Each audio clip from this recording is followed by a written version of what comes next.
Hello students. मैं हूं जयदीप आमेटा और हम आज फिर मिलते हैं यूनिट्स एंड डायमेंशन के लिए। कल कुछ लाइट इश्यू हो गया था, उसकी वजह से एब्रप्ट थोड़ा सा एंड हो गया था। आज हम फिर से इसको शुरू करते हैं। कल हमने बात करी थी कि यूनिट्स जो हैं वो किस किस टाइप की थी। तो हमने बात करी थी फंडामेंटल यूनिट्स की, SI में बात कर रहे थे हम, सारा ना सिस्टम पढ़ लिया था। SI यूनिट के अंदर फिर हम टाइप्स ऑफ यूनिट बात कर रहे थे। तो फंडामेंटल हमने बात करी, 7 यूनिट्स थी, 7 क्वांटिटीज़ की 7 यूनिट्स। नेक्स्ट आता है हमारा डिराइव्ड यूनिट्स। डिराइव्ड यूनिट्स कौन सी होती हैं? जो उन फंडामेंटल यूनिट्स से मिलके बनती है। अब देखो, जैसे मैं बात करता हूँ यहाँ पे स्पीड की, तो स्पीड एक फिजिकल क्वांटिटी है और हमें ये भी पता है कि ये डिराइव्ड फिजिकल क्वांटिटी है, क्योंकि फंडामेंटल क्वांटिटीज से मिलकर मैं इसको बना सकता हूँ। तो बस बिल्कुल आसान सी बात है, जैसे आप क्वांटिटी बनाते हैं वैसे आप यूनिट भी बनाएंगे। स्पीड को हम क्या लिखते हैं? Distance by time, distance per unit time. Distance is nothing but length, तो लेंथ के लिए क्या लिखेंगे? Unit, this should be metre divided by second. So metre per second is the unit of speed. कोई खास बात नहीं है इसमें, डिराइव्ड यूनिट आराम से बनाई जा सकती है। ऐसे ही फोर्स के लिए लिखे हैं तो हमें पता है फोर्स लिखा जाता है मास इनटू एक्सेलरेशन से। तो अगर आपको ये सारे फॉर्मूलाज याद हैं तो यूनिट आराम से बनाई जा सकती है इन्हीं की क्वांटिटीज से। सो मास के लिए लिखा जाएगा, अभी फिलहाल मास लिखते हैं। एक्सेलरेशन को लिख सकते हैं चेंज इन वेलोसिटी, तो delta v by delta t। Again mass is m, delta v, delta v मतलब change in speed. Change in speed की यूनिट मीटर पर सेकेंड। मास को हम मास ही लिख लेते हैं फिलहाल, क्योंकि मीटर और मास में कन्फ्यूजन ना हो। डिवाइडेड बाय सेकेंड, ऐसा कुछ बन रहा है। मास की unit is kg, this is metre per second square, this will be the unit of force. ठीक है, तो डिराइव्ड यूनिट्स बनाना मतलब जो फंडामेंटल यूनिट्स हैं kg, मीटर, सेकेंड, इन्हीं को मिलके यूनिट के टर्म में अब लिखना फिर से हमें डिराइव्ड यूनिट्स, कोई खास बात नहीं है। नेक्स्ट हम चलते हैं सप्लीमेंट्री यूनिट्स की तरफ। सप्लीमेंट्री यूनिट्स वो हैं जो हमें मदद करती हैं एक तरीके से, आप ऐसा मान लो। हमने बात करी फंडामेंटल, डिराइव्ड, लेकिन उसमें कहीं भी एंगल्स की बात नहीं थी। अगर कोई ऐसा ट्रिग्नोमेट्रिक फंक्शन आते हैं जिसमें हमें एंगल यूज़ करना है, तो angle is also an ratio. भाई देखो कैसे, अगर मैं बात करता हूँ प्लेन एंगल की, तो प्लेन एंगल क्या होता है? एक लाइन आपने खींची, ये एक लाइन है, इस लाइन को अगर मैं ये पॉइंट फिक्स रखते हुए यहाँ से रोटेट करूँ इस तरीके से, तो जितना रोटेट किया वो एक एंगल बना। तो मैंने इस पॉइंट को फिक्स किया, यहाँ से इस लाइन को रोटेट किया, तो अब ये यहाँ आ गई, ये लाइन यहाँ पे आ गई। तो दिस एंगल इज थीटा, और इसका नाम है प्लेन एंगल, क्योंकि ये एक प्लेन में बनता है। एक प्लेन मतलब जैसे ये व्हाइट बोर्ड एक प्लेन है, इस प्लेन में ही ये पूरा एंगल बन गया, तो इसको बोला गया प्लेन एंगल, और इसको डिनोट करते हैं थीटा से। इसकी वैल्यू कितनी? तो वैल्यू सीधा सा हिसाब है, हम दे सकते हैं इसे ऐसे कि अगर दिस इज आर्क, जो इसने यहाँ से आर्क ड्रॉ करी, अगर आप फिंगर टिप्स को देखेंगे तो एक आर्क आपको दिखेगी इस तरीके से। तो ये आर्क जो बनी वो एक लेंथ है, this is nothing but the length. तो थीटा हम दे सकते हैं arc by radius, way radius is this, इस पॉइंट से इस टिप तक की लेंथ इज रेडियस। ठीक है, so theta is arc by radius. यहाँ पे अगर मैं इसकी बात करूँ तो इसकी यूनिट क्या लिखोगे? हमें पता है यूनिट इसकी क्या होती है, रेडियंस। रिमेंबर, थीटा की जो यूनिट होगी वो होगी रेडियंस। नेक्स्ट अगर हम बात करते हैं सॉलिड एंगल, तो सॉलिड एंगल आपके लिए एक नया कॉन्सेप्ट है। सॉलिड एंगल क्या है? आप सबने आइसक्रीम कोन देखा है ना? आइसक्रीम कोन को इमेजिन करो, this is an ice cream cone. आप इसमें ऊपर से देखो, आप यहाँ से इसमें देख रहे हैं, ठीक है, आइसक्रीम कोन रखा हुआ है, आप ऊपर से देख रहे हैं। अब सोचो कि जो रिम है, ये जो ऊपर वाले पॉइंट यहाँ है, इसका हर एक पॉइंट क्या नीचे जाके एक पर्टिकुलर पॉइंट पे मिल रहा है? यस, सारी लाइंस क्या यहाँ जाके इस पॉइंट पे मिल रही हैं? बिल्कुल मिल रही हैं। तो ये जो एंगल अंदर बन रहा है ना, जो एंगल 3D में विजुअलाइज हो रहा है, वो एंगल है सॉलिड एंगल। तो yes, this is an 3D angle. इसके अंदर जो एंगल बनता है यहाँ पे, this angle is solid angle. अब इसको कैसे विजुअलाइज कर सकते हैं? सीधा सा हिसाब है, आप एक आइसक्रीम का स्कूप भी ऊपर रख दीजिए, ऐसा एक स्कूप आपने ऊपर रख दिया, ठीक है। अब ये जो एरिया बन रहा है ऊपर वाला, दिस एरिया कौन सा एरिया? एक हेमीस्फीयर बनेगा ये। रिमेंबर, ये ऐसा हेमीस्फीयर बनेगा, है ना? और एक हेमीस्फीयर की अगर रेडियस r है तो मैं इसका एरिया क्या लिख सकता हूँ आराम से? एरिया इक्वल टू क्या होता है हेमीस्फीयर का एरिया? यस, 2 पाई r स्क्वायर। तो सॉलिड एंगल जो दिया जाता है उसको डिनोट करते हैं ओमेगा से, दिस साइन इज ओमेगा, और ओमेगा लिखा जाता है ये ऊपर वाला एरिया डिवाइडेड बाय रेडियस का square. This is solid angle, ठीक है। एरिया बाय रेडियस का स्क्वायर, और ये रेडियस कौन सी है, ये वाली length, this is the length, okay. ये आर अलग है, वो आर अलग है, दोनों अलग अलग बातें हैं। तो हम इसका एरिया सिर्फ एरिया लिखते हैं और ये रेडियस हम इसकी बात करेंगे। तो ये दोनों चीज़ें कहाँ काम आएगी, तो आगे हम जब सॉलिड एंगल जब काम आएगा, ग्रेविटेशनल की बात करेंगे या इलेक्ट्रोस्टैटिक्स की बात करेंगे, तो उसमें हम चार्ज का डिस्ट्रीब्यूशन देखेंगे, उसमें सॉलिड एंगल हम यूज़ करेंगे, ठीक है। तो फिलहाल आपको बस ये फॉर्मूला याद रखना है कि solid angle can be given by ऊपर जो हेमिस्फीयर बना है उसका एरिया डिवाइड बाय रेडियस का स्क्वायर, जबकि प्लेन एंगल जो दिया जाता है वो दिया जाता है आर्क बाय रेडियस, ओके। इसके लिए यूनिट क्या होती है, इसके लिए यूनिट लिखी जाती है स्टे रेडियन, उसकी थी रेडियन, इसके लिए लिखा जाता है stay radian, also denoted by STR, okay. Stay radian is STR। अब चलते हैं नेक्स्ट स्लाइड पे, जहां हम बात करेंगे डायमेंशंस के बारे में कि डायमेंशंस क्या होती है, यूनिट से डायमेंशन कैसे बनाई जाए, और डायमेंशन को हमने क्यों पढ़ना शुरू किया, क्या उसका फ़ायदा है पढ़ने का, ठीक है। तो आप स्क्रीनशॉट ले लीजिए, मिलते हैं नेक्स्ट।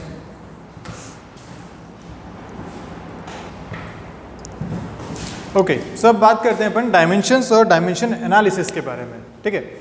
तो यूनिट्स तो हमने पढ़ ली, ठीक है, हर क्वांटिटी को यूनिट्स असाइन कर दी, हमने डिराइव्ड यूनिट्स भी बना दी, ठीक है। लेकिन डायमेंशंस, ये डायमेंशंस क्या है, तो चेक करते हैं कि पहले डायमेंशंस है क्या। एक एग्जांपल से बात करते हैं। एग्जांपल अपने लिया फोर्स का। अब फोर्स के लिए आपने यूनिट लिखी ना, फिर से एक बार लिख लेते हैं। फोर्स को क्या लिखा था, मास इनटू एक्सेलरेशन। एक्सेलरेशन को आपने लिखा था change in speed by time. Speed के लिए आपने लिखा था, चलो मास के लिए लिख ही देते हैं, this is kg, into speed के लिए था metre per second by second, तो इसको आपने लिखा kg metre per second square. Remember, यही बात आपने लिखी थी। तो हमने क्या बोला कि जब मैं यहाँ बात करता हूँ ये कि mass into what is change in speed, distance by time, और नीचे स्क्वायर क्योंकि एक डेल्टा टी और नीचे है, या मैं इसको ऐसा लिख सकता हूँ mass distance is length by time का स्क्वायर। अब देखो यहाँ मैंने लिखा है इसको यूनिट्स की टर्म में, यहाँ मैंने इसको लिखा है फिजिकल क्वांटिटीज की टर्म में, ओके। डायमेंशन क्या कहता है कि ये जो फिजिकल क्वांटिटीज हैं, अपनी जो फंडामेंटल फिजिकल क्वांटिटी थी 7, वो 7 फिजिकल क्वांटिटीज कैसे मिलके एक डिराइव्ड क्वांटिटी को बना पा रही है।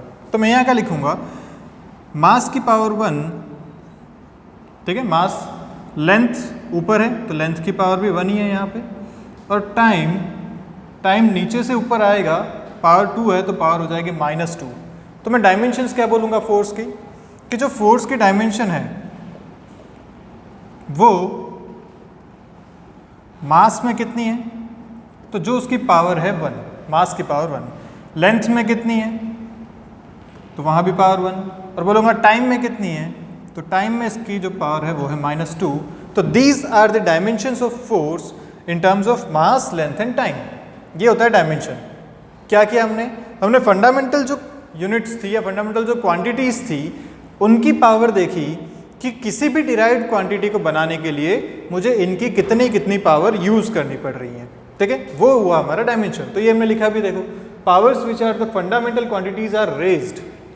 फंडामेंटल क्वांटिटीज़ की जो पावर है जो उन पे चढ़ाई गई किसी एक स्पेसिफिक फिजिकल क्वांटिटी को रिप्रेजेंट करने के लिए, वही उसकी डायमेंशन होती है। तो बोलूँगा फोर्स की डायमेंशन आर मास में 1, लेंथ में 1 और टाइम में -2। ये तो हो गए डायमेंशंस। अब यही मुझे अगर डायमेंशनल फॉर्मूला के फॉर्म में लिखना है तो मैं लिखूंगा डायमेंशनल फॉर्मूला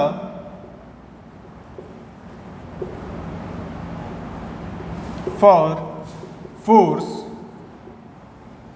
क्या लिखा जाएगा, तो देखो जहां मास था, हमने याद है आपको सब 7 फिजिकल क्वांटिटीज लिखी थी, तो हमने सबके नोटेशंस लिखे थे, मास को m से, लेंथ को l से, टाइम को t से। तो वही अपन यहाँ लिखने वाले हैं। डायमेंशनल फॉर्मूला जब लिखते हैं तो एक तो बड़े वाले ब्रैकेट में लिखते हैं, मास तो लिखा जाएगा m, इसकी पावर कितनी है 1 तो लिखा जाएगा m1, लेंथ की पावर कितनी है 1 तो l1, ऐसे टाइम कितना है -2 तो लिखा जाएगा -2। This is the dimensional formula for force, ठीक है। चलो एक और एग्जांपल लेते हैं, लेट्स से एनर्जी। अपन एक एग्जांपल और लेते हैं। पूछा है कि एनर्जी के लिए डायमेंशनल फॉर्मूला बताइए, ठीक। अब एनर्जी का हमें एक फॉर्मूला पता होना चाहिए ये करने के लिए। कि एनर्जी का एक्सप्रेशन क्या होता है basically.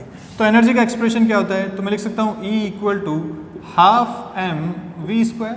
Remember kinetic energy is energy.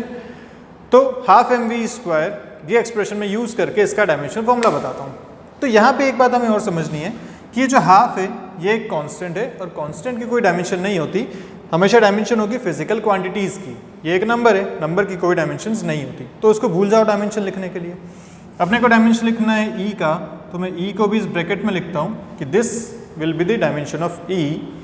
आगे बात करते हैं मास और एम वी स्क्वायर, ठीक है। तो पहले अपन m और v दोनों की डायमेंशन अलग अलग देख लेते हैं। तो मैं मास के लिए क्या लिखूंगा डायमेंशन, m का तो मुझे पता ही है, m के लिए डायमेंशन होती है m, हमें पता है, ये नोटेशन था उसका। v क्या है, स्पीड बोले तो लेंथ बाई टाइम, क्या ये होता था, तो लेंथ मतलब distance by time, distance is a length, तो मैं इसके लिए क्या लिखूंगा LT-1। This will be the dimensional formula for speed. ये दोनों मुझे यहाँ यूज़ करना है, तो m के लिए आ गया m, v के लिए मैं यूज़ करूँगा LT-1, और क्योंकि v का स्क्वायर है तो उस पर एक स्क्वायर भी लगा दिया मैंने। इसको सॉल्व कर लेते हैं। तो dimensional formula for energy will be ml square, क्योंकि ये स्क्वायर है, और T-2। This will be the dimensional formula for energy, ठीक है। आप चलिए आगे और कुछ क्वेश्चन करते हैं, इसको मैं रब कर देता हूँ। एक क्वेश्चन और आप कीजिए, चलिए ट्राई कीजिए कि एक्सेलरेशन की हम क्या लिखें, डायमेंशनल फॉर्मूला फॉर एक्सेलरेशन क्या लिखा जाए, ठीक है। आपको पता है एक्सेलरेशन का फॉर्मूला क्या होता है, acceleration equal to change in speed by change in time. अब देखो स्पीड अभी आपने निकाला था, स्पीड का क्या था LT-1, तो मैं ऊपर लिख सकता हूँ LT-1। टाइम का क्या होता है T, तो अब देखो एक्सेलरेशन के लिए डायमेंशनल फॉर्मूला आपके पास क्या बन गया LT-2। ये T ऊपर जाएगा, एक पावर बढ़ जाएगी, फाइनल आया LT-2। So these are the dimensional formula for different physical quantities. I hope ये क्लियर है कैसे निकालना है आपको। कुछ एग्जांपल्स अपन और ले लेते हैं इसके बाद, उसके बाद देखते हैं कि डायमेंशंस का यूज़ क्या क्या है, ठीक है। तो आप इसका स्क्रीनशॉट ले लीजिए, मिलते हैं नेक्स्ट स्लाइड पे। ओके, सो अभी हम बात करते हैं कुछ एग्जांपल्स की कि कैसे इनकी डायमेंशंस फाइंड करें, ठीक है। और आपको चिंता की ज़रूरत नहीं है, जितने हमने यहाँ सारी टर्म्स लिखी हुई हैं, सारी फिजिकल क्वांटिटीज़ हैं, और ये 11th में हमें ये सारी जो क्वांटिटीज़ मैंने लिखी सारी 11th के रिलेटेड है, सब हमें पढ़नी है। तो धीरे धीरे चैप्टर्स में आएंगी, आप इनके मतलब भी समझेंगे, आप बातें भी समझेंगे। फिलहाल मैं आपको फॉर्मूलाज देता हूँ, आप बस प्रैक्टिस करो कि क्या आप ये फाइंड कर पा रहे हैं, ठीक है। तो हर एक क्वांटिटी के लिए मैं फॉर्मूला लिखूंगा, आप पॉज करेंगे, उसके बाद मैं सॉल्व करूँगा, आप देखिए कि आपने सही किया या नहीं किया, ठीक है। तो फॉर्मूला देखिए और फिर पॉज करके खुद से सॉल्व करना शुरू कीजिए। उससे पहले ये नोटेशंस जो हमने बात करी थी उस दिन फिर से मैंने एक बार लिख दिए हैं।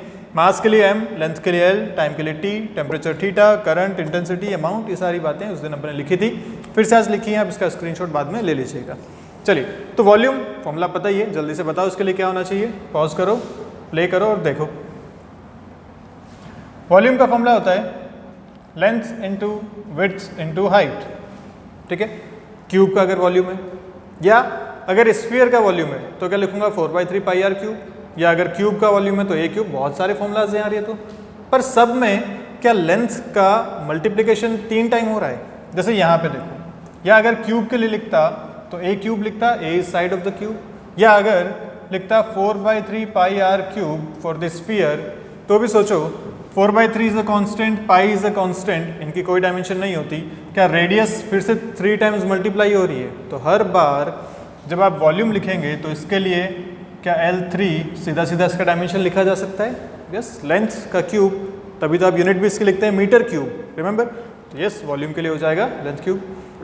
पावर के लिए मैं आपको फॉर्मूला दे देता हूँ, power is given by force into speed, this is power. जल्दी से बताओ उसके लिए क्या होगा, यस, बहुत आसान है।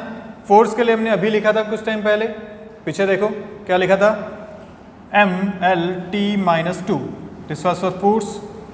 स्पीड के लिए भी हमने लिखा था कितना, LT-1, दोनों को मल्टीप्लाई कर दो, कितना आ जाएगा ये ML2T-3, this is for power, okay. Force फिर से बताऊं, देखो मास इनटू एक्सेलरेशन, ये हो गया मास का, acceleration is metre per second square, metre का आ गया L, सेकंड स्क्वायर था नीचे तो T-2, स्पीड था metre per second, L T minus one, आराम से आप कर सकते हैं, कोई खास बात नहीं इसमें। प्रेशर फॉर्मूला आपको पता है ना, फोर्स बाई एरिया, जल्दी बताओ कितना आना चाहिए। ये होता है फोर्स बाई एरिया। फोर्स के लिए आप लिख चुके हो अभी M L T minus two. Area, area जल्दी से बोलो क्या होना चाहिए, लेंथ का स्क्वायर मीटर स्क्वायर लिखते हैं, तो यस एल टू कितना हो गया, M L minus one T minus two, कोई खास बात नहीं है इसमें। नेक्स्ट बात करते हैं लीनियर मोमेंटम। आपको फॉर्मूला देता हूँ मैं जल्दी से, mass into speed, this is the formula. बता दो जल्दी से कितना होना चाहिए इसके लिए। तो मास का हो जाएगा m, स्पीड का क्या होता है L T minus one, final formula क्या बन गया M L T minus one. कोई दिक्कत नहीं इस बात पे। सरफेस टेंशन पे, अच्छा उससे पहले स्ट्रेन है। स्ट्रेन का फॉर्मूला मैं आपको बताता हूँ। Strain is given bye change in length divided by original length, ठीक है, change in length bye original length. तो चेंज इन लेंथ क्या है, चेंज इन लेंथ मतलब कोई ऑब्जेक्ट था उसको आपने खींचा मान लो, तो उसकी लेंथ में चेंज हुआ, तो जो जितना चेंज हुआ वो ऊपर लिखा और ओरिजिनल थी वो नीचे लिखा। फिर कुल मिला के है तो लेंथ ही ना, ऊपर भी क्या आ रहा है लेंथ, नीचे भी क्या आ रहा है लेंथ। जब दोनों जगह लेंथ है तो इसका डायमेंशन आप बताओ मुझे, L बाई एल लिखूँ विच इज़ कैंसिल हो गया, आया वन। वन को मैं लिख सकता हूँ L की पावर ज़ीरो, किसी की भी पावर ज़ीरो होता है वन, मतलब इसका डायमेंशन क्या है ज़ीरो। डायमेंशनल फॉर्मूला क्या है, कुछ भी नहीं, this is dimensional less quantity. तो ऐसी क्वांटिटीज भी होती हैं जो डायमेंशन लेस होती हैं, जिसके लिए ऊपर और नीचे दोनों तरफ डायमेंशन सेम आ जाए अगर, या सबकी पावर जीरो आ जाए, m power zero, l power zero, t power zero, तो ऐसी क्वांटिटीज को क्या बोलेंगे dimension less quantity. Strain is one of that quantity, ठीक है। नेक्स्ट बात करते हैं सरफेस टेंशन की। सरफेस टेंशन क्या है, फॉर्मूला लिख ले जल्दी से, force per unit length, this is the formula for surface tension. Pause करो जल्दी बताओ उसका क्या आंसर होना चाहिए। देखो क्या आएगा, force M L T minus two, अब तो रट गया है मुझे, फोर्स इतनी बार हमने यूज़ कर लिया, M L T minus two divide by length जब यूज़ करेंगे तो क्या आएगा M T minus two, this will be the dimensional formula for surface tension. Last हम बात करते हैं मोमेंट ऑफ इनर्शिया की। इसका जो फॉर्मूला है वो होता है M R square, where mass, M is mass and R is radius, ठीक है, ये इसका फॉर्मूला है। इसको डिनोट करते हैं आई से, I equal to M R square. तो अब मुझे जल्दी बताओ क्या आना चाहिए, एम था मास, आर था रेडियस, क्या क्या हो गया, मास के लिए आप लिखेंगे M, radius is the length, length के लिए क्या लिखा जाएगा L two, this will be the formula for moment of inertia M L two, ठीक है, एम एल टू। क्लियर यहाँ तक सारी बातें। चलिए आगे चलते हैं। अब नेक्स्ट स्लाइड पे हम बात करेंगे कि इन डायमेंशनल फॉर्मूला को हम कहाँ कहाँ यूज़ कर सकते हैं, और वो बहुत ही अच्छे यूजेस हैं, उन सब पे क्वेश्चंस बनते हैं। एनसीईआरटी में भी क्वेश्चंस है काफ़ी सारे, और जेईई नीट तक में पूछे गए उनके यूज़ पे क्वेश्चन। तो फाइनली हम उस चीज़ पे आ रहे हैं जहाँ पे हमें क्वेश्चंस करने पड़ेंगे, ठीक है। तो मिलते हैं नेक्स्ट पे, आप इसका स्क्रीनशॉट ले लीजिए। ओके, सो अपना नेक्स्ट टॉपिक है प्रिंसिपल ऑफ होमोजेनिटी। बहुत ही ज़्यादा इंपॉर्टेंट और बहुत ही बेसिक ये कॉन्सेप्ट है, क्वेश्चंस इससे डायरेक्ट बनते हैं, ठीक है। तो हमें क्या करना है, देखो प्रिंसिपल ऑफ होमोजेनिटी क्या कहता है कि आप कोई भी दो फिजिकल क्वांटिटीज़ को मल्टीप्लाई और डिवाइड कर सकते हैं, उसमें उनका डायमेंशनल फॉर्मूला सेम होना ज़रूरी नहीं होता। जैसे मैं मास को लेंथ से मल्टीप्लाई कर सकता हूँ, मुझे कोई दिक्कत नहीं है, मैं मास को लेंथ से डिवाइड कर सकता हूँ, कोई दिक्कत नहीं है। हम ऑब्वियसली हम बनाते ही हैं। स्पीड आपने कैसे बनाई, लेंथ पर यूनिट टाइम, लेंथ को टाइम से डिवाइड किया तो एक नई फिजिकल क्वांटिटी बनी। लेकिन सेकंड चीज़ जो है वो बहुत इंपॉर्टेंट है, वो ये कहती है कि आप कभी भी दो ऐसी फिजिकल क्वांटिटीज़ जिनकी डायमेंशन सेम नहीं है, उन्हें ना तो ऐड कर सकते हैं ना ही सब्ट्रैक्ट कर सकते हैं। और बहुत बेसिक सी बात है, आप खुद सोचो कि मैं आपको बोलूँ कि 2 kg प्लस 2 kg 4 kg, सीधा सा हिसाब है। लेकिन मैं यही आपको कहता हूँ कि 2 kg प्लस 2 मीटर्स, अब बताओ क्या आंसर है, कोई आंसर दे पाओगे क्या? नहीं। 2 kg में 2 मीटर्स मास में लेंथ कैसे ऐड करोगे, नहीं कर पाओगे। तो बस यही बात ये कह रहा है कि जब डायमेंशनल फॉर्मूला सेम है तो ही आप सेम डायमेंशनल फॉर्मूला में ही आप एडिशन और सब्ट्रैक्शन कर सकते हैं, अदरवाइज आप नहीं कर पाएंगे, ठीक है। तो अगर मैं आपसे कहता हूँ कि यहाँ एक क्वांटिटी लिखी है v प्लस ए, ऐसा एक मेरे पास क्वांटिटी लिखी हुई है, जहाँ मैंने बोल दिया कि v इज स्पीड, तो आपसे पूछा गया कि a की डायमेंशन बताओ, डायमेंशंस ऑफ ए कितनी होनी चाहिए। तो क्या आपको यहाँ से एक बात समझ में आ रही है कि जो v की डायमेंशंस हैं वही a की भी डायमेंशन होनी चाहिए, क्योंकि तभी तो यहाँ पे बीच में एडिशन का साइन लगा हुआ है। एडिशन का साइन है मतलब दोनों की डायमेंशंस सेम है। तो सीधा सीधा ऐसा हो गया कि a की जो डायमेंशन है that is nothing but v की डायमेंशंस, और v स्पीड है तो हमें पता है v की डायमेंशंस होती हैं LT-1, मतलब a की डायमेंशंस भी कितनी हो जाएंगी LT-1। कोई खास बात इसमें? अच्छा, इस पर एक बहुत अच्छा प्यारा सा क्वेश्चन बनता है। क्वेश्चन क्या है कि p plus a by V square, यह आपको दे रखा है, ठीक है। पूछा गया कि p is pressure, okay, v is volume, जिसको हम कैपिटल V से लिख लेते हैं, स्मॉल v हम स्पीड के लिए यूज कर रहे हैं, कैपिटल V इज वॉल्यूम। तो पूछा गया आपसे कि इसमें a का डायमेंशन बताओ, ठीक है। a का डायमेंशन आपको पूछा गया। क्या करूंगा मैं? तो मुझे एक बात समझ में आती है कि जब ये दो चीज़ें ऐड हो रही हैं, मतलब दोनों का डायमेंशन जो है वो सेम होना चाहिए। तो जो प्रेशर का डायमेंशन है वो इस पूरी क्वांटिटी का डायमेंशन होना चाहिए a बाई वी स्क्वायर का, क्योंकि प्रेशर में ये पूरी क्वांटिटी ऐड हुई है। तो प्रेशर का dimension equal to a by V square का डायमेंशन। अब आराम से सॉल्व कर सकते हैं। प्रेशर अभी हमने लिखा था फोर्स पर यूनिट एरिया, तो mLT-2 डिवाइडेड बाई L2, ये तो हो गया प्रेशर के लिए, force by area, equal to a मुझे फाइंड करना है वॉल्यूम का स्क्वायर। वॉल्यूम क्या लिखा था आपने? L क्यूब, है ना, मीटर क्यूब, तो L क्यूब का स्क्वायर। अब आपको a निकालना है, क्या यहाँ से a आराम से निकाल सकते हैं। क्या लिखा जाएगा? a will be equal to L power 6, इधर मल्टीप्लाई करता हूँ, ये L स्क्वायर भी है यहाँ पे, देखो क्या मिलेगा। L स्क्वायर से यहाँ पे 4 आया, इधर आया 5, तो आया m L5T-2, this will be your answer. तो a का डायमेंशन हमें क्या मिला यहाँ पे? ये करने का तरीका समझ में आया। बस बेसिक रूल हमें ध्यान रखना है कि मल्टीप्लाई और डिवाइड आप कभी भी कर सकते हैं। जैसे अगर मेरे को ये लिखना है कि c equal to a into B, तो यहाँ a कोई भी फिजिकल क्वांटिटी हो सकती है, कोई लेना देना नहीं है मुझे। b कोई भी फिजिकल क्वांटिटी हो सकती है, उनका डायमेंशन कुछ भी हो, जो होगा उसके हिसाब से दोनों मल्टीप्लाई करके c का डायमेंशन मुझे मिल जाएगा। कोई अपने को खास बात नहीं है। ऐसे ही a बाई बी में भी चलेगा, लेकिन जब आप a प्लस बी या a माइनस बी करते हैं तो मुझे ये ज़रूर होना चाहिए कि जो a की डायमेंशन है वो b की डायमेंशन होनी ही चाहिए। दोनों सेम डायमेंशन होगी तभी ये एडिशन या सब्ट्रैक्शन पॉसिबल हो पाएगा। और यहाँ से एक बात और समझ में आती है कि जब a और b दोनों सेम डायमेंशन के हैं तो c की डायमेंशन भी यही होनी चाहिए। भाई 2 kg plus 2 kg equal to 4 kg, kg में तो आंसर दिया आपने, तो यस तीनों की डायमेंशन इसमें सेम होगी, ठीक है।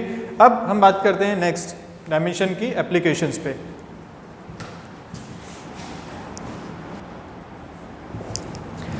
ओके, सो ये अपना एक पोर्शन आया है जिसमें हम बात करेंगे सारे न्यूमेरिकल्स के बारे में, ठीक है। और सारे न्यूमेरिकल्स इन्हीं से रिलेटेड आएंगे। एक जो हमने पहले बात करी होमोजेनिटी प्रिंसिपल, वो इन सब में यूज़ होगा। उसके बाद ये सारे एप्लीकेशंस। तो अब बात करते हैं कि हम क्या क्या एप्लीकेशन डायमेंशन एनालिसिस से कर सकते हैं, हमें ज़रूरत क्या पड़ी थी इसको करने की। तो देखो एप्लीकेशन क्या है, अगर मुझे यूनिट का कन्वर्जन करना है एक सिस्टम से दूसरे सिस्टम में, लेट्स से ये आपको क्वेश्चन दिया हुआ है, क्वेश्चन पढ़ लो। आपको बोला है कि find the value of Young's modulus, ये वैल्यू दी हुई है आपको न्यूटन पर मीटर स्क्वायर में। तो रिमेंबर न्यूटन मीटर स्क्वायर मतलब ये SI यूनिट होगी। SI में सिस्टम में आपको यूनिट दे रखी है, वैल्यू दे रखी है, आपको इसको CGS सिस्टम में पूछा गया है, तो यूनिट का कन्वर्जन अपने को करना है। तो देखो बहुत आसान चीज़ें तो अपने को पता ही है, जैसे 1 मीटर इक्वल टू 100 सेंटीमीटर्स होता है, ठीक है। 1 किलोग्राम इज 1000 ग्राम्स होता है। तो SI से CGS में अपने को बेसिक चीज़ें तो पता है, लेकिन अगर इसी को फिजिकल क्वांटिटी दे दी, इसके लिए आपको कन्वर्जन पूछा, तो यहाँ जो हम डायमेंशन एनालिसिस करेंगे वो बहुत यूज़फुल होगा यहाँ पे। अब देखो कैसे करेंगे, ठीक है। तो डायमेंशन में हमने क्या बोला था कि पावर्स, बेस क्वांटिटी की पावर्स आर डायमेंशंस, जैसे मास की पावर 1, लेंथ की पावर 2, टाइम की पावर -2, ये सारी चीज़ें क्या थी, डायमेंशंस। तो एक इसको बाद में करते हैं क्वेश्चन, फिलहाल हम बात तो चारों की बात कर लेते हैं। तो एक बात तो हो गई कि यूनिट का कन्वर्जन करना, दूसरी बात किसी एक्सप्रेशन की करेक्टनेस चेक करना। जैसे मैंने आपको बोला कि v equal to U plus AT, सबने इक्वेशन सुनी हुई है, क्या ये इक्वेशन करेक्ट है? हाँ, हम सब जानते हैं इक्वेशन करेक्ट है, हम पढ़ते आ रहे हैं, आज तक सॉल्व करते आ रहे हैं इस पर। लेकिन मैं आपको ये कहता कि क्या v equal to U plus AT square, क्या ये इक्वेशन सही है? नहीं। लेकिन क्या चेक करना पड़ेगा हमें किसी नई इक्वेशन के लिए? बिल्कुल। तो डायमेंशन से हम ये चेक कर सकते हैं कि क्या वो इक्वेशन वैलिड भी है या नहीं। कैसे चेक करेंगे तो नेक्स्ट बात में बात करेंगे। थर्ड बात करते हैं कि डिफरेंट फिजिकल क्वांटिटीज में रिलेशन निकालना। अब सोचो कि तुम कुछ स्टडी कर रहे हो, लेट्स से जब ग्रेविटी की बात हुई होगी तो जब पेंडुलम की बात हुई कि पेंडुलम एक टाइम में कितना घूमता है, कितनी देर लगती है उसे घूमने में, तो क्या हुआ होगा, हमने एक पेंडुलम बनाया होगा, एक स्ट्रिंग बनाई होगी, उसमें नीचे मास लटकाया होगा और फिर उसको कुछ दूर ले जाके छोड़ा होगा और वो अपना ऑसिलेशन कर रहा होगा। तो हमने देखा कि कितना टाइम उसे लग रहा है। अब वो टाइम किस पे डिपेंड कर रहा है, इस बारे में हमें बात करनी थी और उसका एक फॉर्मूला हमें डिराइव करना था कि भाई लेंथ पे, मास पे या एक्सेलरेशन ड्यू टू ग्रेविटी पे, किन चीज़ों पे कैसे ये डिपेंड करता है। तो हमने क्या किया, वहाँ से हमने एक्सप्रेशन बनाया, डायमेंशन एनालिसिस को यूज़ किया और एक एक्सप्रेशन हमने क्रिएट किया। देखेंगे कैसे, और बहुत यूज़फुल टूल है वो। आप खुद सोचो कि हमारे पास वेरिएबल्स हैं और उसको मैं एक फॉर्मूला के टर्म में डाल सक रहा हूँ, बहुत यूज़फुल है वो। रिमेंबर नेक्स्ट है जो हमारा है कि कुछ ऐसे कांस्टेंट जो डायमेंशनल कांस्टेंट होते हैं, जैसे लेट्स से ग्रेविटेशनल कांस्टेंट जो पूरे यूनिवर्स में कांस्टेंट है, पूरे यूनिवर्स में हम उसको यूज़ कर सकते हैं सेम वैल्यू। कहीं भी जाएंगे तो उस कांस्टेंट को यूज़ करके हम वो फाइंड कर सकते हैं फोर्स बिटवीन टू मासेस या ग्रेविटेशनल फोर्स। तो ऐसे कांस्टेंट की हमें अगर डायमेंशन निकालनी है, जो है तो वैल्यू एक न्यूमेरिकल वैल्यू, लेकिन क्योंकि उस फॉर्मूला में यूज़ हो रहा है वो और बहुत उसका इंपॉर्टेंस है, तो उसका डायमेंशन क्या क्या है उस बारे में बात करेंगे। ठीक है, तो फिलहाल हम फर्स्ट की बात करते हैं, कन्वर्जन ऑफ यूनिट्स। हमने जब लास्ट इसमें पढ़ रहे थे तो हमने बात करी थी कि एक फिजिकल क्वांटिटी इस तरीके से रिप्रेजेंट की जा सकती है, this is quantity, this is numerical value and this is unit. Remember हमने बात की थी 5 लीटर वाटर की। ओके, अब इसी क्वांटिटी को मैं अगर दो अलग अलग यूनिट के सिस्टम में लिखना चाहता हूँ, लेट्स से मैं इस मार्कर की लेंथ के बारे में बात करता हूँ। मैं अगर इसकी लेंथ ऐसा सिस्टम में देना चाहूँ विच कंसिडर लेंथ इज मीटर, तो मैं इसकी यूनिट लिखूंगा या इसके लिए अगर लेंथ लिखूंगा तो अप्रोक्सीमेट में लिख सकता हूँ 0.2 मीटर्स या 0.3 मीटर्स। ठीक है, अब सोचो कि इसको अगर CGS सिस्टम में लिखना है तो CGS में मैं क्या लिखूंगा, क्या 30 सेंटीमीटर्स, या CGS में यूनिट क्या थी 30। तो देखो न्यूमेरिकल वैल्यू चेंज हुई, वहाँ मैं लिख रहा था 0.3, यहाँ मैं लिखूंगा 30, पर इसकी एक्चुअली लेंथ चेंज हुई क्या, नहीं, ये तो पहले भी इतना था अभी भी इतना ही है। तो ये सिस्टम में रिप्रेजेंट करने पे न्यूमेरिकल वैल्यूज चेंज होंगी और वही न्यूमेरिकल वैल्यू हमें पूछी जाती है कि अगर इस सिस्टम में न्यूमेरिकल वैल्यू उतनी है तो दूसरे सिस्टम में कितनी होगी। तो हम क्या कर सकते हैं कि अलग अलग सिस्टम में N1U1 इक्वल टू N2U2 ये किया जा सकता है ना, क्योंकि क्वांटिटी अभी भी वही है, Q अभी भी सेम है। मतलब दोनों सिस्टम्स में अगर मैं एक बार N1U1 लिखूँ for one system, first system, और N2U2 लिखूँ for second system, N is numerical quantity, U is unit, तो दोनों को बराबर करके मैं सॉल्व कर सकता हूँ। देखो जैसे यहाँ एक देखते हैं अपन, इस क्वेश्चन में खास बात और है कि आपको यंग्स मॉडुलस पता ही नहीं है कि होता क्या है, लेकिन फिर भी अपन इसे सॉल्व करेंगे। मैं बिना एक्सप्लेन किए कि यंग्स मॉडुलस क्या है, इस क्वेश्चन को अपन सॉल्व करेंगे और बहुत आसान है, क्योंकि हम बात किसकी कर रहे हैं, यूनिट्स की, डायमेंशंस की, और वो यूनिट हमें यहाँ दी हुई है, हमें बस यूनिट को देखना है। तो कोई ऐसी नई क्वांटिटी भी अगर आपके सामने आ गई ना, तब भी आप यूनिट को देख के पता कर सकते हैं कि हमें क्या करना चाहिए इसके लिए। तो चलो बात करते हैं। तो लेट्स से यंग्स मॉड्यूलस एक फिजिकल क्वांटिटी है, कोई होगी, हमें नहीं पता। y के बारे में बात करें, ओके, तो y के लिए अगर मैं लिखना चाहूँ डायमेंशंस, तो ऊपर क्या लिखा है देखो, न्यूटन। न्यूटन किसकी यूनिट होती है, क्या फोर्स की यूनिट है, पता है ना आप लोगों को, newton is unit for force. नीचे लिखा है metre square which is length का स्क्वायर, रिमेंबर ये बात है ना। इसके लिए मैं लिखता हूँ फोर्स। फोर्स क्या होता है, kilogram metre per second square divided by metre का स्क्वायर। क्या ये लिखा हुआ है, न्यूटन याद है, force mass into acceleration, mass हो गया kg, एक्सेलरेशन हो गया मीटर पर सेकंड स्क्वायर, ऊपर हो गया फोर्स, नीचे हो गया लेंथ का स्क्वायर। ठीक है, अब अगर मैं इसके लिए डायमेंशन लिखूँ तो मैं लिखूँगा kg, या इसको लिख सकते हैं काइंड ऑफ मास की पावर 1, kg इज मास। मीटर है और मीटर यहाँ भी है, दोनों मिलकर बनेगा मीटर के पावर -1, तो लेंथ की पावर -1, और इधर क्या बन रहा है second square which is time की पावर -2। सेकंड स्क्वायर नीचे ऊपर जाके पावर बन जाएगी -2। ओके, अब मुझे इन दोनों को अलग अलग यूनिट्स में लिखना है। तो यहाँ पे अपने को वैल्यू गिवन है ये, तो मैं पहले लिखता हूँ SI यूनिट में। SI यूनिट में क्या लिखूँगा, गिवन है आपके पास 25 × 10⁻⁻10, क्या लिख रहा हूँ, N1U1 equal to N2U2, N1 लिख दिया SI यूनिट में। इनटू यूनिट लिखते हैं। तो SI में मास के लिए यूनिट क्या लिखी जाती है? kg, लेंथ के लिए मीटर, टाइम के लिए सेकंड। ठीक है, ये हो गई SI में। इसी को अगर मैं लिखूं CGS में, किसमें पूछा गया आपसे? CGS में पूछा गया है ना। जब CGS में लिख रहा हूं तो यहां तक दिख जाएगा आई गेस आपको। चलिए देखते हैं।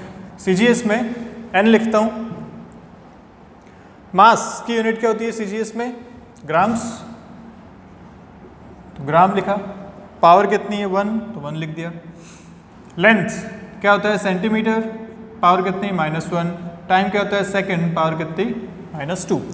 ठीक है, अब अपने को यहाँ से निकालना क्या है? n की वैल्यू चाहिए, न्यूमेरिकल वैल्यू चाहिए अपने को, दिस वैल्यू वी नीड। तो n को रखते हैं अलग, बाकी सबको लिखते हैं एक तरफ। तो 25 × 10⁻10 ये तो यहाँ लिखा ही हुआ है। अब मैं क्या करता हूँ कि kg और ग्राम को एक तरफ ले आया, पावर 1, मीटर बाई सेंटीमीटर को एक तरफ ले आया, पावर -1, और सेकंड बाय सेकंड को एक तरफ ले आया, पावर -2। कोई खास बात? तो उसको इधर ट्रांसफर कर दिया हमने, उधर मल्टीप्लाई में, इधर आके डिवाइड में हो गई ये सारी चीज़ें।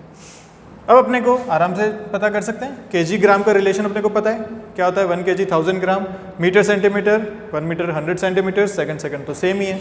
तो ये चीज़ तो हो गई कैंसिल, सेकंड बाई सेकंड खत्म। इसको अपन लिखते हैं तो लिखेंगे 25 × 10⁻10। देखो kg को मैं लिखूंगा 1000 ग्राम्स, तो 1000 ग्राम्स में चलो लिख लेते हैं ग्राम्स, बाय नीचे भी ग्राम, पावर है 1, तो क्या ग्राम से ग्राम यूनिट कैंसिल हो गई, बचा क्या? खाली 1000। ऐसे यहाँ लिखूंगा 100 सेंटीमीटर्स डिवाइडेड बाय सेंटीमीटर्स की पावर -1। ठीक है, इस तरीके से लिखा। सेंटीमीटर सेंटीमीटर कैंसिल हो गया, बचा क्या? 100 पावर -1। फाइनली आपके पास जो आंसर आएगा 25 × 10⁻10, यहाँ से आया 1000, वहाँ देखो पावर है -1, मतलब डिवाइडेड में 100 आएगा। फाइनली आपके पास जो एक्सप्रेशन बनेगा वो बनेगा, मैं इस तरफ लिख लेता हूँ या यहाँ लिख लेते हैं। फाइनल एक्सप्रेशन जो आपके पास बनेगा वो बनेगा y = 25 × 10⁻10 × 10 विच इज़ 25 × 10⁻11। तो ये होगा CGS यूनिट्स में। किस में होगा? CGS यूनिट में उस y की वैल्यू होगी। SI यूनिट में y की वैल्यू कितनी थी? 25 × 10⁻10। अब CGS में जब लिखा तो एक 10 का इंक्रीमेंट हो गया, ये हो गई इसकी CGS वैल्यू। तो ऐसे जितने भी यूनिट कन्वर्जन्स हैं किसी भी क्वांटिटी के, वो हम कर सकते हैं जस्ट इसकी यूनिट देख के। यूनिट से हम इसका पहले डायमेंशन लिखेंगे, डायमेंशन में हम एक बार SI में लिखा, दूसरी बार CGS में लिखा, दोनों को इंटरचेंज करके फॉर्मूला बनाया, n की फाइनल वैल्यू निकाली। ठीक है, इस तरीके से हम इसको सॉल्व करेंगे। चलते हैं हम नेक्स्ट पॉइंट पे, अगले स्लाइड पे बात करेंगे कि किसी फिजिकल रिलेशन की करेक्टनेस कितनी है। ठीक है, कैसे चेक करें उसे। मिलते हैं नेक्स्ट पे, इसका स्क्रीनशॉट ले लीजिए आप।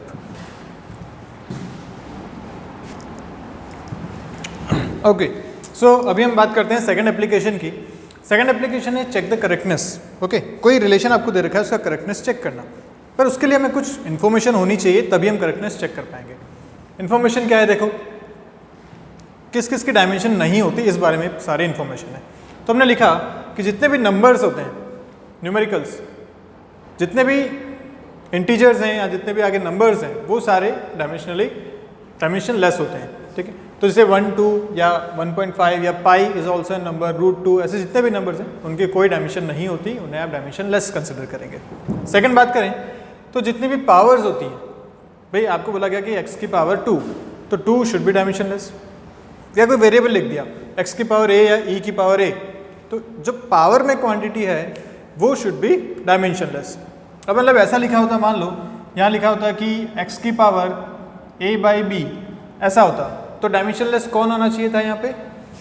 a/b should be dimension less. मतलब ऐसा क्या हो सकता है, जब a की डायमेंशन इक्वल टू b की डायमेंशन हो जाती, तो जो पावर है टोटल, वो टोटल पावर डायमेंशन लेस होनी चाहिए। तो अगर सिर्फ a है तो a डायमेंशन लेस है, पावर a/b है तो पूरा a/b डायमेंशन लेस होना चाहिए। और ऐसा कब हो पाएगा? जब a की डायमेंशन और b की डायमेंशन सेम हो। फिलहाल इस केस में तो पावर टोटल डायमेंशन लेस हो जाएगा। तो यस, ये हमें यूज़ करेंगे यहाँ पे, तो बात याद होनी चाहिए। नेक्स्ट इज जो सारे ट्रिग्नोमेट्रिक रेशियोज हैं, sine theta, cos theta, sine square, cos square, जितने भी आप बना सकते हो, वो सारे रेशियोज डायमेंशन लेस होते हैं लास्ट में मैंने लिखा है along with their argument values. Argument value मतलब भाई साइन एक फंक्शन है, कॉस एक फंक्शन है, जो थीटा आप लिखते हैं ना साइन थीटा, वो थीटा कहलाता है आर्ग्यूमेंट, कि आपने उस फंक्शन में कितनी वैल्यू रखी। भाई साइन में 90 रखा तो अलग वैल्यू मिलेगी, साइन में 180 रखा तो अलग वैल्यू मिलेगी। तो ये 90 ये 180 जो थीटा की वैल्यूज़ है ना, ये सारी कहलाती हैं आर्ग्यूमेंट्स। तो ये आर्ग्यूमेंट भी डायमेंशनलेस होने चाहिए। तो साइन वाला जो प्रॉपर पूरा फंक्शन है साइन थीटा, ये तो डायमेंशनलेस होगा ही होगा, साथ में अंदर वाली चीज़ थीटा भी डायमेंशनलेस होनी चाहिए, तभी वो प्रॉपर करेक्ट स्टेटमेंट होगा। ठीक है, बात करेंगे आगे, ऐसा क्वेश्चन हम करेंगे।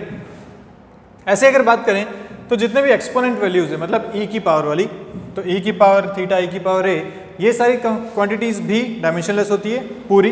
e की power theta is dimensionless, plus theta भी डायमेंशनलेस होना चाहिए क्योंकि पावर में है। अभी हमने फर्स्ट ये सेकंड पॉइंट पढ़ा था, पावर्स डायमेंशनलेस होती है। यहाँ e की पावर a है तो पूरा का पूरा डायमेंशनलेस है, साथ में a भी डायमेंशनलेस होना चाहिए। ठीक है, ऐसे ही इसमें लॉगरिथमिक वैल्यूज जो आती हैं, log x, log ln of a by B, जितने भी ऐसे फंक्शंस हैं ये सारी भी ओवरऑल भी डायमेंशनलेस हैं, ये पूरा पूरा डायमेंशनलेस है, प्लस इसके अंदर जो क्वांटिटीज हैं आर्ग्यूमेंट्स हैं, मतलब x या a बाई बी, ये सारी भी डायमेंशनलेस होनी चाहिए। ठीक है, बात क्लियर है। और ये पॉइंट तो हम पढ़ ही चुके हैं पहले प्रिंसिपल ऑफ होमोजेनिटी में, कि जिनकी डायमेंशन सेम है उन्हें हम ऐड या सब्ट्रैक्ट कर सकते हैं। तो अब देखते हैं इस क्वेश्चन के बारे में। पूछा गया कि ये जो इक्वेशन आपको दी है क्या ये डायमेंशनली सही है, करेक्टनेस इसकी आपको बतानी है कि ये करेक्ट है या इनकरेक्ट है। चेक करते हैं, चलिए। तो इक्वल टू से इस तरफ जो है उसे बोला जाएगा LHS लेफ्ट हैंड साइड, जो इस तरफ है वो है RHS राइट हैंड साइड। अगर ये करेक्ट है तो जो LHS की डायमेंशन है वही डायमेंशन राइट हैंड साइड की भी होनी चाहिए, तभी डायमेंशनली करेक्ट बोला जाएगा इसे। अच्छा, राइट हैंड साइड में देखो तो दो टर्म से मिलकर बना हुआ है, एक u दूसरा AT², दोनों के बीच में है प्लस का साइन। दो क्वांटिटीज ऐड कब हो सकती हैं, ये फोर्थ पॉइंट क्या कह रहा था, दो क्वांटिटीज ऐड तभी हो सकती हैं जब इन दोनों की डायमेंशन सेम हो। मतलब यहाँ से हमें एक बात और समझ में आती है कि dimension of u must be equal to dimension of AT²। ठीक है, तो चेक करते हैं, चलिए। LHS में लिखे हैं तो डायमेंशन ऑफ v पता है अपने को कितनी होती है, LT-1। v क्या है, स्पीड। अच्छा, मैं आपको बताना भूल गया, यहाँ पे जो सारी चीज़ें हैं, v स्पीड है, u भी स्पीड है, a एक्सेलरेशन है, एंड t टाइम है। ये आपको गिवन है ऑलरेडी क्वेश्चन में। ठीक है, तो v के लिए डायमेंशन हमने लिख ली LHS में LT-1। ओके, RHS की बात करें तो RHS में हमने देखा कि दो क्वांटिटीज़ हैं, एक u एक AT², और क्योंकि दोनों ऐड हो रही हैं तो दोनों की डायमेंशन भी सेम होनी चाहिए। चेक कर लेते हैं। तो u के लिए अगर डायमेंशन लिखेंगे तो लिखेंगे LT-1 अगेन, क्योंकि स्पीड है, स्पीड मीटर पर सेकंड में लिखी जाती है, ये हो गया u के लिए। AT² के लिए अगर लिखा जाएगा तो देखो a इज एक्सेलरेशन, एक्सेलरेशन होता है मीटर पर सेकंड स्क्वायर, मतलब LT-2 metre per second square into T², तो t की पावर 2 ये आएगा। सॉल्व करो तो यहाँ से मिलता है L। क्या u और AT² इन दोनों की डायमेंशन सेम है क्या? नहीं, सेम नहीं है ना। सेम नहीं है मतलब ये दोनों ऐड नहीं किए जा सकते हैं। इसका मतलब यहाँ पे गड़बड़ हो गई, ये इक्वेशन डायमेंशनली इनकरेक्ट है। ठीक है, तो ये चीज़ें चेक करने के लिए कि कोई इक्वेशन सही है या नहीं, हम डायमेंशन को यूज़ कर सकते हैं। वैल्यूज़ रखने की ज़रूरत नहीं है, हम कहीं पे v और u की वैल्यू नहीं रखी, कहीं टाइम की वैल्यू, कहीं एक्सेलरेशन की वैल्यू नहीं रखी, कोई एक्सपेरिमेंट नहीं किए, जस्ट डायमेंशन एनालिसिस से हमने बात बता दी कि ये एक्सप्रेशन कभी सही नहीं हो सकता क्योंकि ये डायमेंशनली करेक्ट नहीं है। भाई ऐड तो तभी करोगे जब डायमेंशन सेम हो, u और AT² के डायमेंशन ही सेम नहीं, कैसे ऐड कर सकते हैं? और ऑब्वियसली हमें पता भी है सही एक्सप्रेशन क्या था, v equal to u plus AT।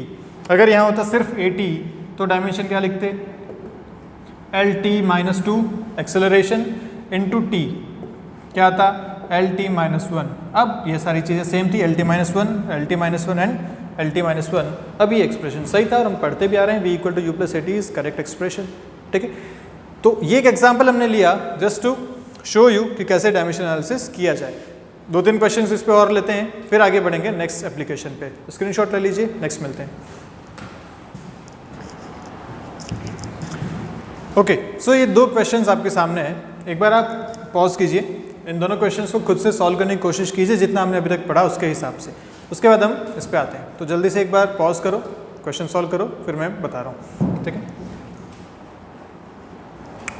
Okay चलिए, तो फर्स्ट क्वेश्चन डिस्कस करते हैं। फर्स्ट क्वेश्चन में इसने बोला कि dimensions of A by B आपको पूछा है, ए बाई बी की डायमेंशन, और क्या बोला कि एफ जो है वो फोर्स है, एक्स जो है डिस्टेंस है और टी जो है वो टाइम है। ए और बी दो कांस्टेंट हैं, उन दोनों का हमें डायमेंशन नहीं पता, ए बाई बी की फाइनल डायमेंशन आपको पूछी गई। क्या करें? होमोजेनिटी प्रिंसिपल क्या कहता है कि जब दो चीज़ें आप ऐड कर रहे हो तो वो दोनों सेम डायमेंशन की होनी चाहिए और जो रिजल्ट आएगा वो भी उसी डायमेंशन का मिलेगा। तो यहाँ पे हम ऐसा लिख सकते हैं कि dimension of force equal to dimension of A into root X equal to dimension of B T square. ये बात क्लियर है? दो चीज़ें ऐड हुई तो मतलब दोनों की डायमेंशन सेम होनी चाहिए थी, जो रिजल्ट आया वो भी उसी डायमेंशन का मिलेगा, 2 kg plus 2 kg equal to 4 kg। Okay, यहाँ से बात करते हैं तो फोर्स के लिए डायमेंशन अब तो याद हो गई है अपने को, mlt माइनस 2। ए की डायमेंशन हमें पता करनी है, एक्स डिस्टेंस है, डिस्टेंस के लिए होता है एल और रूट है इसलिए पावर लगा दी मैंने हाफ। ऐसे ही यहाँ लिखें तो बी के लिए डायमेंशन पता करनी है और टाइम के लिए लिखना है तो टी स्क्वायर मतलब t2 यहाँ की डायमेंशन हो जाएगी। ओके, अब देखो अपने पास दो इक्वेशन बन रही हैं, एक ये दूसरी इन दोनों से। तो फर्स्ट इक्वेशन देखें, वहाँ से अपने को ए मिलेगा mlt minus 2 by L power half. कितना मिला यहाँ से? L ऊपर गया तो m1 L half t minus 2, this is A, dimension of A। ऐसे कि डायमेंशन ऑफ B निकालें अपन इन दोनों को मिला के सेकेंड इक्वेशन से, तो क्या बनता है mlt माइनस 2 डिवाइडेड बाय उधर से आया t2, या है आपके पास mlt माइनस 4। ठीक है, आपको पूछा क्या गया है? A बाई बी की डायमेंशन, दोनों को डिवाइड कर देते हैं। Dimension of A by B will be m1 L half t minus 2 divided by m1 L1 t minus 4। m1 cancel हो गया, ऊपर गया तो m0 L माइनस हाफ हो जाएगा, ये नीचे 1 है ऊपर हाफ है माइनस हाफ, नीचे माइनस 4 ऊपर माइनस 2, जब ऊपर जाएगा तो ये हो जाएगा फाइनली 2, क्योंकि प्लस 4 ऊपर जाएगा, minus 2 plus 4 will give you plus 2। तो this will be your final answer. इस तरीके से इसको करेंगे। नेक्स्ट क्वेश्चन देखते हैं। आप ट्राई करना चाहते हैं तो पॉज कीजिए और जैसा भी हमने किया था उसके हिसाब से एक बार फिर से वहाँ देखिए कि क्या क्या चीज़ें बननी चाहिए, उसके हिसाब से उसको ट्राई करो।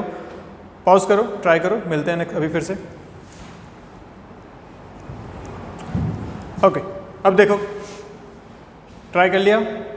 चलिए यहाँ देखते हैं कि पोजीशन दी उसने एक्स, एक्स क्या है? पोजीशन बोला है उसने, position of a particle X in a specific rectilinear motion, कोई मोशन है जो भी है, is given by V not by beta 1 minus E raise power minus beta T. और यहाँ क्या बोला? वी नॉट और बीटा जो है कांस्टेंट है, टी टाइम है, अभी तक अपने को समझ में आ ही गया है। पूछा इसने final V not into beta का लिए बताइए क्या डायमेंशन होनी चाहिए। तो देखो अब यहाँ क्या देखें, एक बात समझ में आ रही है कि अंदर ये दोनों चीज़ें ऐड हो रही हैं या सब्ट्रैक्ट हो रही हैं, तो इनके लिए जो डायमेंशन है वो डायमेंशन लेस होना चाहिए। जब दो चीज़ें हैं तो डायमेंशन सेम होना चाहिए। अच्छा, 1 की डायमेंशन इक्वल टू ई की पावर माइनस बीटा टी की डायमेंशन, यहाँ से बात समझ में आई। 1 की डायमेंशन क्या होती है? 0। बिल्कुल सही बात, क्योंकि किसी भी कांस्टेंट या न्यूमेरिकल इंटीजर की वैल्यू क्या होती है, हमारे डायमेंशन क्या होती है? 0। तो इसके लिए डायमेंशन 0 मतलब ये पूरा भी डायमेंशन लेस हो गया। चलो सही है, और अपने को पता भी है, हमने रूल्स में भी लिखा था कि ई की पावर में कोई भी अगर चीज़ है तो पूरी क्वांटिटी भी डायमेंशन लेस होती है, प्लस जो पावर में चीज़ है ना वो भी डायमेंशन लेस होती है, हमने बात करी थी ये। इसका मतलब यहाँ से अगर देखें तो ये जो माइनस बीटा टी लिखा है ना, ये भी डायमेंशन लेस होना चाहिए, ये भी डायमेंशन लेस होना चाहिए। ऐसा कब पॉसिबल है?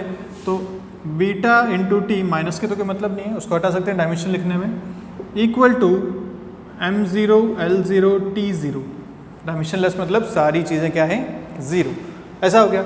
अब बीटा के लिए आपको लिखना है तो क्या लिखूंगा? ये t इधर डिवाइड कर देंगे तो m0 L0 T0 divided by इस t की डायमेंशन क्या थी? t यहाँ नीचे लिख दिया। यहाँ से आपको बीटा के लिए डायमेंशन मिली m0 L0 T minus 1, this is beta. ठीक है, बीटा मिल गया। अब बात करते हैं v नॉट के बारे में। तो देखो ये पूरी जो चीज़ थी यहाँ से यहाँ तक वाली ब्रैकेट के अंदर वाली, वो तो थी डायमेंशन लेस, 1 माइनस ई पावर पूरी डायमेंशन लेस है। तो मतलब जो पोजीशन है, पोजीशन इज लेंथ, वो इस वी नॉट बाई बीटा के बराबर होना चाहिए डायमेंशन, तभी तो L H S equal to R H S मिलेगा। तो मैं कह सकता हूँ यहाँ से कि जो x की डायमेंशन है वही डायमेंशन v0 बाई बीटा की भी होनी चाहिए, तभी ये LHS और RHS की डायमेंशन इक्वल होल्ड करेंगी। अब आपको पूछा गया x के लिए, x is the length position, v0 अपने को फाइंड करना है, बीटा आपने अभी निकाला विच इज़ t-1 या m0 L0 ना भी लिखें तो चलता है, इसको सीधा t-1 लिख सकते हैं। क्या हो जाएगा यहाँ से देखें तो v0 मिलेगा आपको LT-1, this will be the dimension of v0। पूछा गया आपसे फाइनली v0 इंटू बीटा, तो v0 इंटू बीटा जब करेंगे तो LT-1 into t-1, final answer will be LT-2, this will B v0 into beta. Okay, ये आपकी डायमेंशन हो जाएंगी फाइनल। तो इस टाइप के सारे क्वेश्चंस आपको इसमें करने हैं। नेक्स्ट जब हम मिलेंगे तो नेक्स्ट क्लास में हम इस चैप्टर को पूरा करेंगे। इसमें बस अब 2 एप्लीकेशंस इसके बचते हैं, कुछ और क्वेश्चंस भी करेंगे, कुछ प्रीवियस ईयर क्वेश्चन जो जेईई या नीट में आए हुए हैं वो भी हम नेक्स्ट वीडियो में इसमें लेंगे। तो तब तक के लिए आप सभी को बाय बाय, पढ़ते रहिए और कोई डाउट्स अगर हैं तो आप पूछ सकते हैं मुझसे डायरेक्ट। ओके, बाय बाय, मिलते हैं।